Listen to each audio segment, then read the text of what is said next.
Bagaimana nak mulakan perniagaan sebagai dropship? Sesiapa sahaja boleh mulakan perniagaan secara dropshipping ni dengan hanya buka kedai di media sosial, sama ada dengan modal yang rendah atau tiada modal langsung. Sekiranya anda merancang untuk memulakan perniagaan dropship, sama ada separuh masa atau sepenuh masa, anda boleh ikuti langkah-langkah mudah yang Rena akan kongsikan dalam video ini.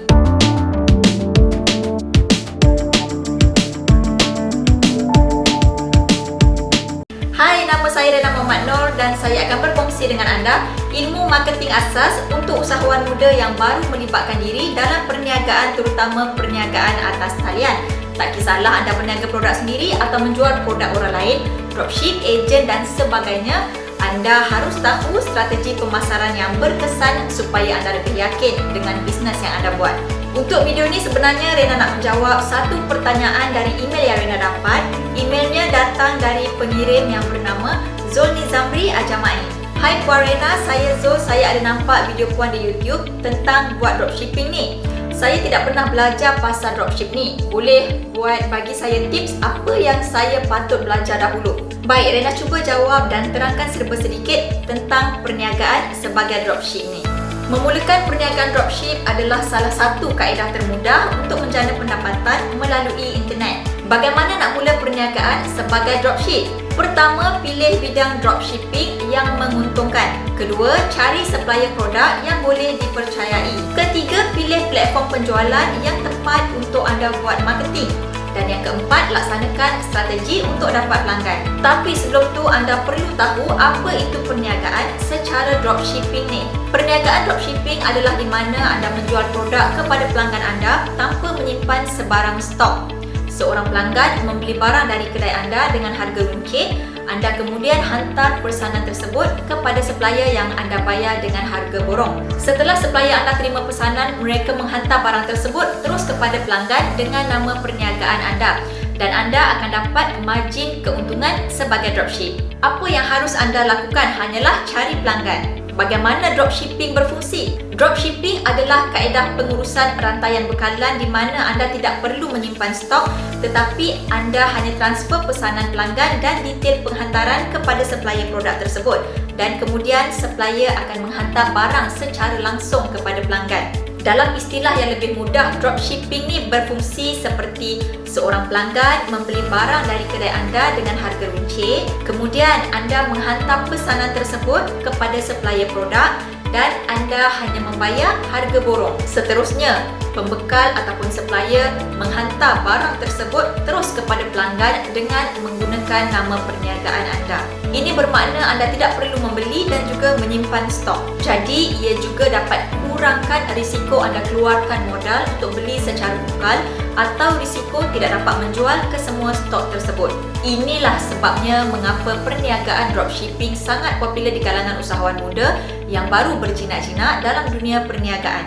Modal yang minimum tetapi dapat faedah yang sama dengan perniagaan peruncit. Bagaimana memulakan perniagaan dropshipping pada tahun 2021 ni? Langkah pertama, pilih niche dropshipping anda. Untuk memulakan perniagaan dropshipping, anda perlu ketahui niche anda. Pemilihan niche adalah langkah pertama untuk memulakan perniagaan dropshipping ni. Niche adalah segmen pasaran. Anda boleh pilih nak jadi dropship untuk produk makanan, produk pakaian, kesihatan, kecantikan dan lain-lain bidang lagi yang membuka peluang perniagaan sebagai dropship untuk produk mereka. Pilihlah produk yang senang anda nak jual. Semakin spesifik niche anda, semakin baik. Berikut adalah beberapa panduan untuk membantu anda memilih niche dropshipping yang akan menjana pendapatan dalam talian pada tahun 2021. Pertama, mulakan dengan minat anda. Sekiranya anda gemar makeup, anda boleh pilih niche kecantikan yang keluarkan produk-produk kosmetik. Yang kedua, peluang lebih baik jika anda menjual produk yang juga dapat selesaikan masalah anda, contohnya produk kesihatan. Yang ketiga, pilih produk yang ada permintaan tinggi dekat pasaran.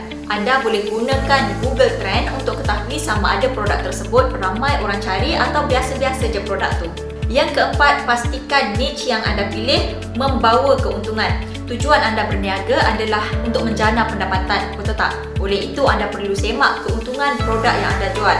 Kebiasaannya dekat Malaysia ni, keuntungan dropship adalah 25 ke 40%. bergantung pada terma dan syarat dropship dari brand produk yang anda pilih. Anda harus bijak memilih produk apa yang anda nak mulakan perniagaan sebagai dropship ni. Sekiranya anda ingin membezakan diri anda dari dropship yang lain yang menjual produk yang sama, anda perlu mempunyai keunikan tersendiri.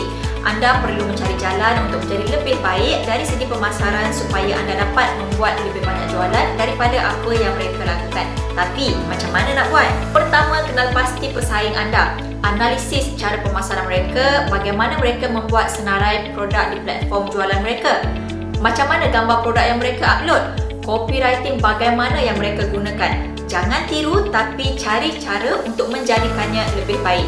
Anda mungkin dapat kenal pasti titik penjualan unik yang boleh anda gunakan untuk menjadikan pemasaran produk anda lebih menarik untuk bakal pelanggan. Kedua, luangkan sedikit masa untuk baca feedback pelanggan dari beberapa dropship yang menjual produk yang sama.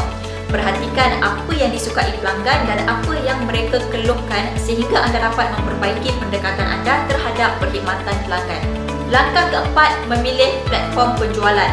Setelah anda dah pilih produk apa yang anda nak jual, kini anda memerlukan tempat untuk mula menjual dan dapat keuntungan dari produk tersebut. Pemilihan platform penjualan atau pasaran dalam talian yang tepat sangat penting untuk kejayaan perniagaan anda. Tetapi platform mana yang terbaik untuk anda? Sekiranya anda memilih platform sosial media untuk anda fokus, boleh tengok video Rena yang ini untuk perkongsian tentang cara mulakan pemasaran di media sosial. Rena ada sertakan link video tersebut di bahagian pin komen. Sebilangan besar dropshippers menggunakan pasaran dalam talian yang dipercayai seperti Shopee ataupun Lazada, terutamanya ketika memulakan perniagaan sebagai dropship. Walau bagaimanapun, terdapat beberapa kekurangan, iaitu yang pertama, anda akan dikenakan bayaran untuk setiap penjualan yang anda buat. Kedua, anda mempunyai kawalan terhad dari segi penjenamaan, perkhidmatan pelanggan, fotografi, produk dan lain-lain lagi. Ketiga, anda berada dalam persaingan langsung dengan penjual di platform yang sama. Keempat, pengguna mempunyai banyak pilihan di satu tempat. Baik, langkah seterusnya, langkah kelima, laksanakan strategi untuk dapat pelanggan. Sekarang anda mempunyai platform penjualan untuk perniagaan dropshipping. Anda perlu menarik pelanggan ke kedai anda. Di sinilah strategi untuk dapatkan pelanggan diguna pakai. Ada dua strategi yang boleh diguna pakai, iaitu yang pertama yang fast result ataupun yang berbayar, dan yang kedua yang slow result ataupun yang percuma je. Kita pergi pada strategi yang fast result ni dulu. Antara kaedah yang anda boleh gunakan untuk dapatkan pelanggan adalah dengan membuat Facebook Ads. Facebook adalah platform media sosial yang terbesar di dunia. Ini adalah tempat yang bagus untuk mengiklankan produk yang anda jual kerana anda dapat memanfaatkan audien yang ramai. Facebook Ads adalah pilihan yang baik kerana yang pertama, ia sangat mudah untuk dimulakan. Yang kedua, anda yang mengawal jumlah kos iklan anda setiap hari. Yang ketiga, anda boleh menyasarkan demografi yang sangat spesifik, lokasi, minat, status, umur bakal pelanggan dan lain-lain lagi. Dan yang keempat, ia dapat memberikan hasil yang cepat. Kelima, FB Ads ni membantu meningkatkan brand awareness untuk audien kenal anda sebagai dropship produk tersebut. Kita lihat pula strategi kedua, iaitu Google Ads. Google adalah enjin carian paling popular di dunia setakat ini. Sekiranya anda mempunyai kedai dalam talian, anda mahu kedudukannya berada di halaman pertama Google, anda boleh mencapainya secara organik atau membeli iklan untuk kedai anda muncul di bahagian atas halaman untuk keyword yang anda gunakan. Antara kebaikan menggunakan Google Ads adalah yang pertama, anda dapat memperoleh pendedahan ataupun exposure yang hebat dalam hasil carian di Google. Yang kedua, ini adalah platform pengiklanan terbesar di dunia, carian Google, YouTube dan juga Gmail. Yang ketiga, anda boleh menyasarkan demografi yang sangat spesifik, lokasi, bahasa, peranti telefon bimbit yang pelanggan gunakan dan lain-lain lagi. Dan yang keempat, anda boleh memaksimumkan exposure pengguna internet kepada iklan anda dengan keyword yang berkaitan dengan niche anda. Seterusnya, anda boleh gunakan social media influencer marketing. Influencer marketing merupakan teknik popular untuk dapatkan pelanggan terus ke page bisnes anda. Ia juga teknik yang berkesan sekiranya anda mencari influencer yang sama niche dengan produk yang anda jual. Sebagai contoh, jika anda menjual produk kosmetik, anda boleh menggunakan Insta famous yang selalu buat konten makeup. dan tentunya ia melibatkan kos yang berbayar bergantung pada kekuatan influencer tersebut di media sosial. Baik, sekarang kita tengok pula teknik yang percuma untuk anda sebagai dropship buat pemasaran dan cari pelanggan. Kaedah ini hasil dia lambat sikit dari kaedah yang berbayar tadi, tapi jangan pandang remeh kaedah ini kerana walaupun lambat, ia tetap menghasilkan result yang berbaloi jika anda konsisten. Jangan lupa subscribe channel Rena Ann dan jangan lupa tekan notifikasi agar anda tidak ketinggalan tentang perkongsian tips usahawan muda. Content marketing.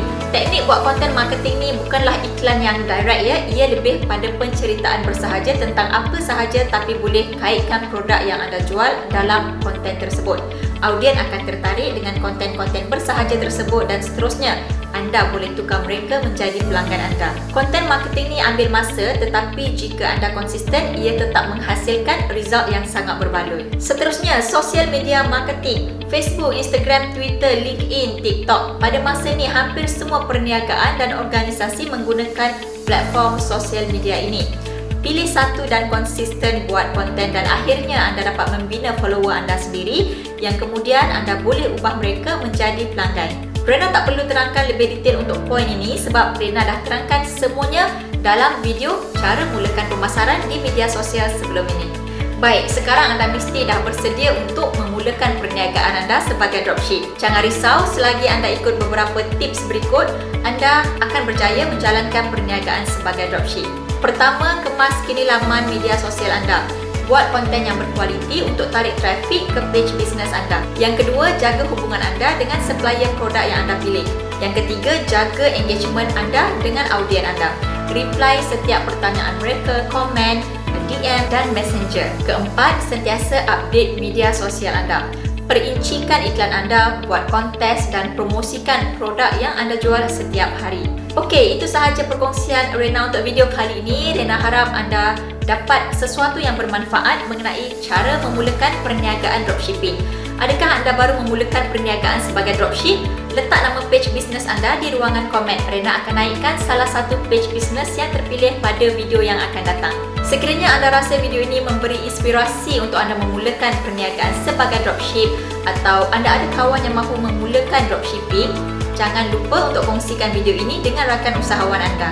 Kita jumpa lagi untuk video yang seterusnya. Saya Rena Muhammad Noor, membantu bina jenama anda di media sosial. Sayang dari hati. Bye!